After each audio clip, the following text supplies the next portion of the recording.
Welcome again to 3 Lanes. This is number 42. My name is Denny, and well, l- let's talk about a few things before. Um, I don't know if anybody here, anybody listening, has done any vibe coding before, and what is this vibe coding situation?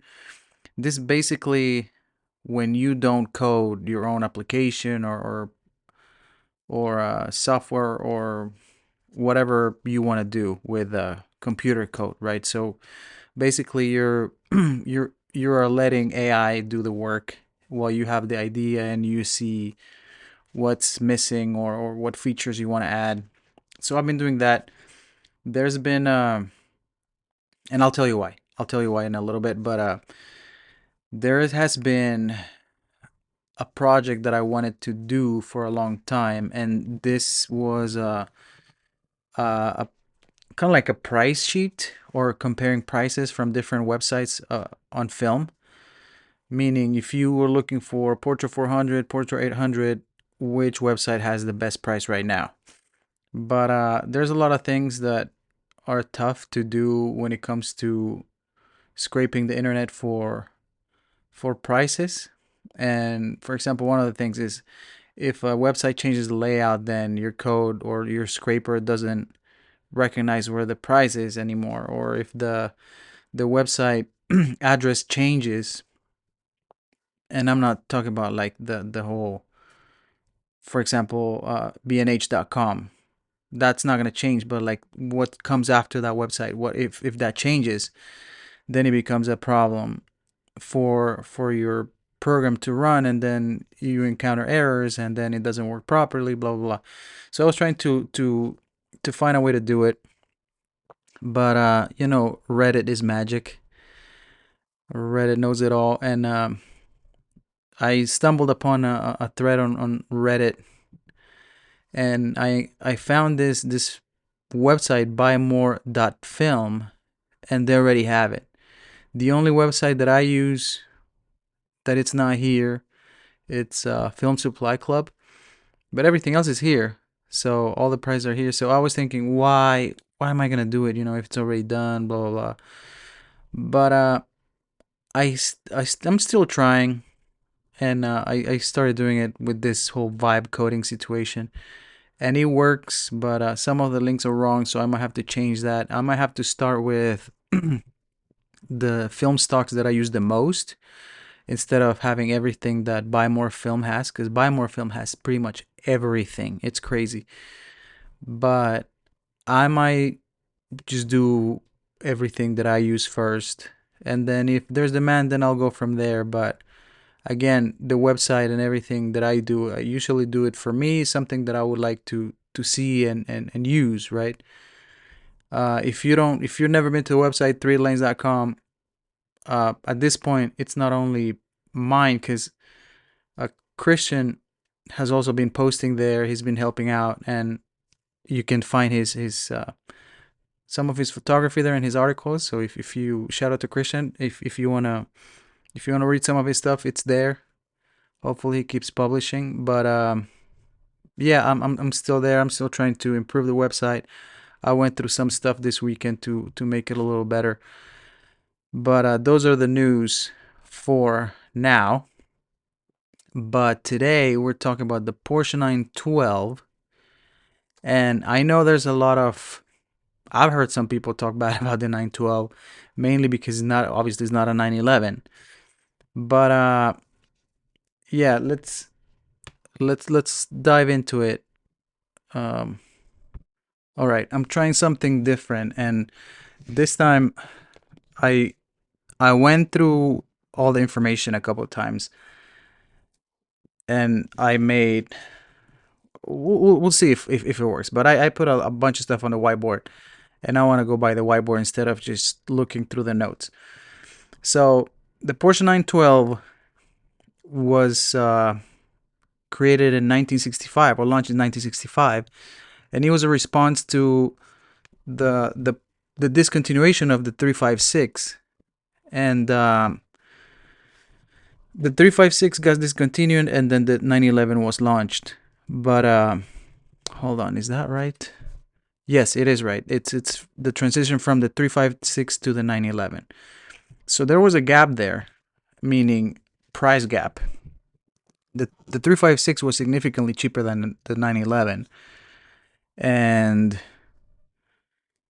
um, Porsche didn't want to lose the customers that they had, but what they did was, and it's something that we see up until today. They created an affordable, quote unquote, affordable version of their car. And why do I say that we still see it today? We'll get into that in a little bit. But the 912 basically was a 911 body with a 1.6 four-cylinder engine. And this 1.6 four-cylinder engine came from the 356 SC. It was a little bit detuned just to make it uh, 90 horsepower. Basically, that's the output that engine gave you. And the car was made to bridge the price gap from the 356 to the 911. So basically, you have two options. You can go to the six-cylinder 911, or you can go to the 912 now, which is a four-cylinder. Basically, like, let's call it a lesser version of the 911. But this came from obviously the Porsche management, and they saw the price increase, and they thought, well, this is gonna threaten or alienate the existing customer base, which we don't want. We want to keep the same customer base and keep buying our products. So instead of limiting the brand's reach, they created a new car, which they thought it was an elegant solution, and that's how the 912 was born. Next, I would like to analyze the 912 with the marketing 4Ps, which is product, pricing, promotion, and place. Not in that order. But product, what's the product? It's the 912, right? So the key product features were the same body shell as a 911 with a 1.6 liter air-cooled engine, and it was an upgrade from the 356 because it had a better aerodynamics. It was a little more modern. It was faster than the 356 SC, and this was with the 912 being heavier. So it had a better weight distribution than the 911, actually. 44 to 56 front and rear versus heavy rear bias for the 911. It was more fuel efficient, capable of 30 miles per gallon. And the product strategy for the 912 was it wasn't compromised entry level, but it was an upgrade from the aging 356. And again, the combination of modern aerodynamics, suspension, the four-cylinder engine that was proven because it was an old four-cylinder engine that they've been using for a long time, made it more reliable than the 911. The pricing was around 4,700, about 1,700 or $2,000 less than the 911, which apparently the 911 back then cost $6,500, if I'm not mistaken. And this represented roughly a 33% price reduction compared to the six-cylinder model, which is the 911. And it made it significantly more accessible for more people. The pricing strategy maintained profitability and still offer value to the customer. It will position the 912 as a premium four-cylinder sports car, but it was still more expensive than, let's say, something like a Corvette. It created a differentiation from the 911, and it still kept the Porsche prestige and heritage. Some of the cost reduction measures that Porsche took at that time was a simplified interior. So, for example, the dashboard, instead of having wood trim, it was just painted. It had 3 gauges instead of 5. It had a 4-speed transmission but a 5-speed was available for, if you wanted to upgrade, for $35 actually, you had to pay. And it eliminates some luxury features found in the 911 basically. Place. So we covered product, we covered price. Now we're going to cover place, meaning distribution. The place, obviously, it's Porsche dealers. Uh, this the 912 started in Europe, just like all European cars basically start. They start their launch in Europe initially. This happened in spring 1965, and then it started in the U.S. market through the New York Auto Show in September of the same year, 1965. And this staggered rollout allowed Porsche to test the market and how how the reception will be for this car. And then they would be able to refine it before the full-scale international launch. But the distribution strategy leveraged Porsche's existing dealer network, and this made the 912 look like a legit Porsche, right? It didn't look like it was a discounted 911, but it actually reinforced the 912 position as a genuine Porsche rather than, again, a budget alternative. The promotion strategy, the fourth P, is basically authenticity and value. That's what the car is offering. That's the message that they wanted to get across. And it had genuine Porsche DNA with a proven 356 engine heritage, superior handling and balance compared to the 911, like we spoke before, practical sport car ownership, and it was excellent in fuel economy. He was an entry level into the Porsche ownership and didn't compromise driving experience.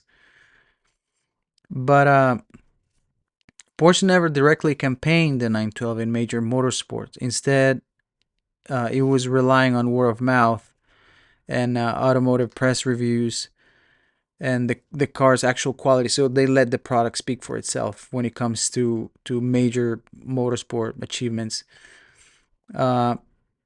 The market success and performance of the 912, it actually what made me start this or look into the 912 was because I thought I was under the impression that the Porsche 912 was bad, but it's actually not. It had an outstanding sales performance. The 912 achieved great commercial success and from the early years. So let's see, production numbers in 1965 were 6,401 units, double the 911, 3,390. And the next year, 1966, was 9,090 units out of the 12,000 of total Porsche's production. So the total original production from 65 to 69 was over 30,000 units, which is crazy. It outsold the 911 on a 2-to-1 ratio. So out of one 911 that they would sell 2 912s. It was insane, but at the same time not surprising, right? Because it was a quote unquote affordable version of the 911. But some of the critical success factors, the superior handling characteristics. A lot of journalists praised the 912 for being better at handling than the 911 because of the better weight distribution. The lighter four-cylinder engine provided more balanced dynamics, and it made the car more predictable and easier to drive fast. It was reliable and efficient because, what I said before, the engine was from the 356, which was proven. It was troubleshooted already.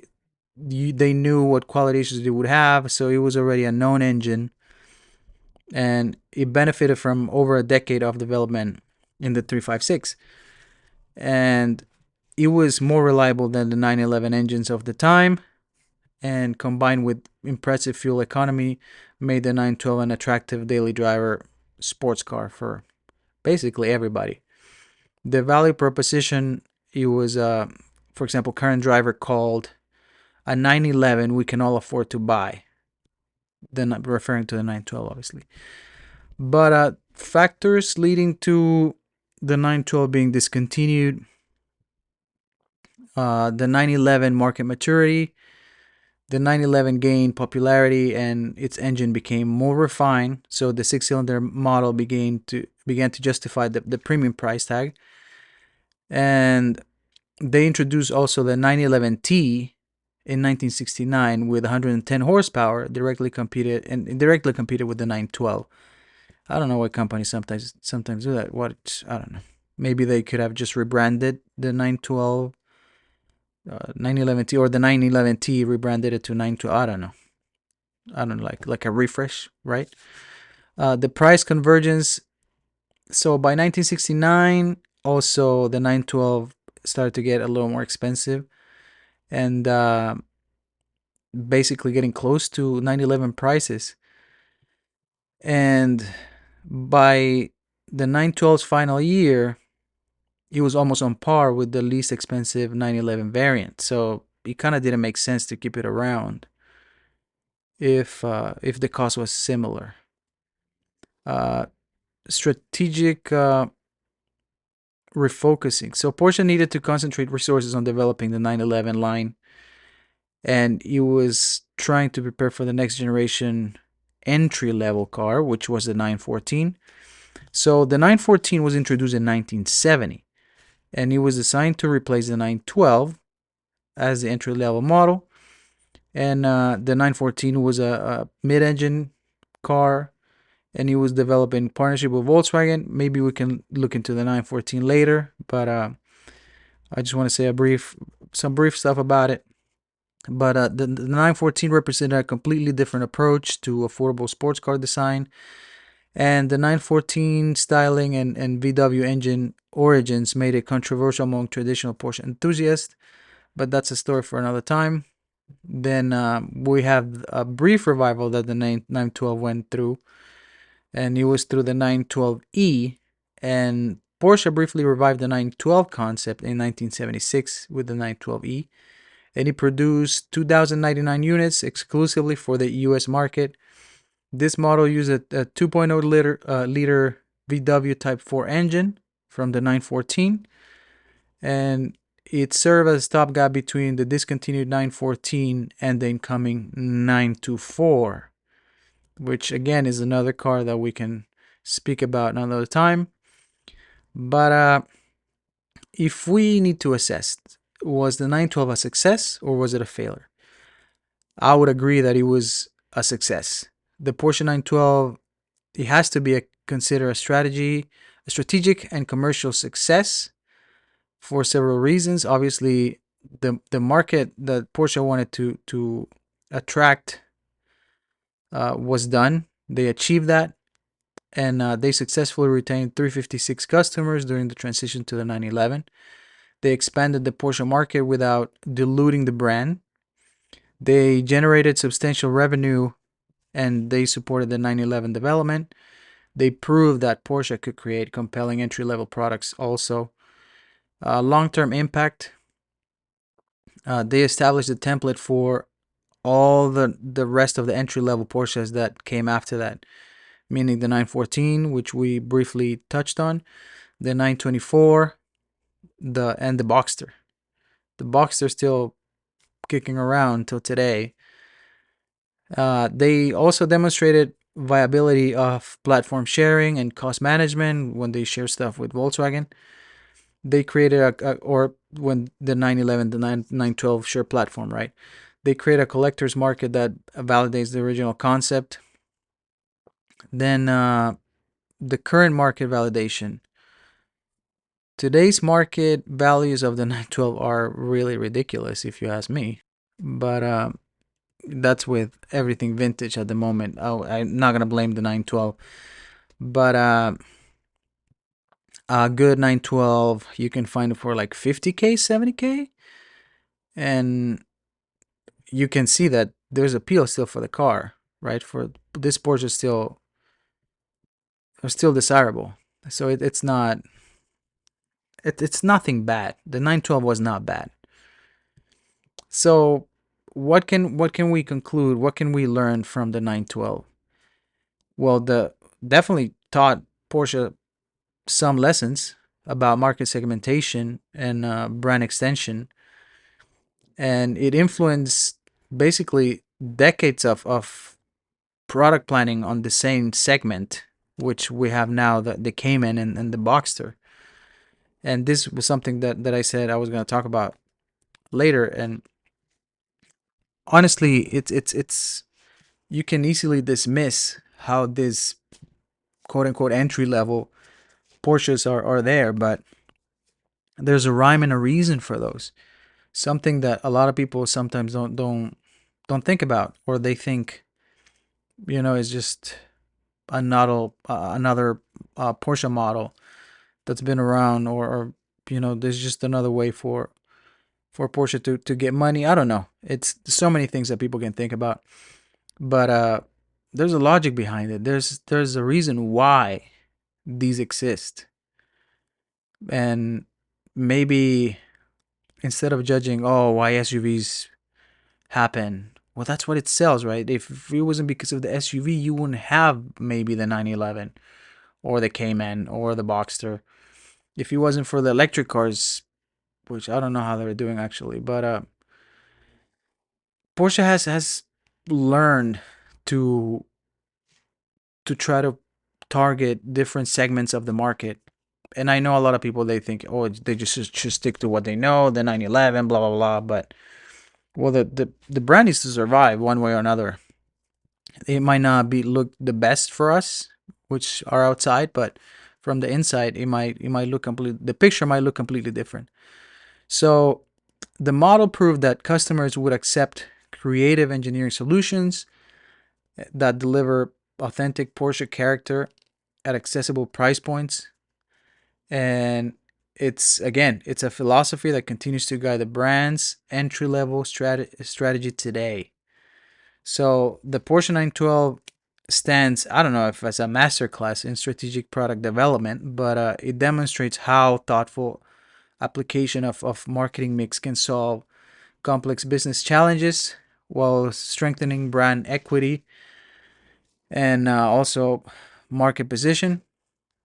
Definitely Porsche won on that one. And yeah, I support obviously the decision, right? Like there's, even if I don't support it, there's nothing that I can do about it.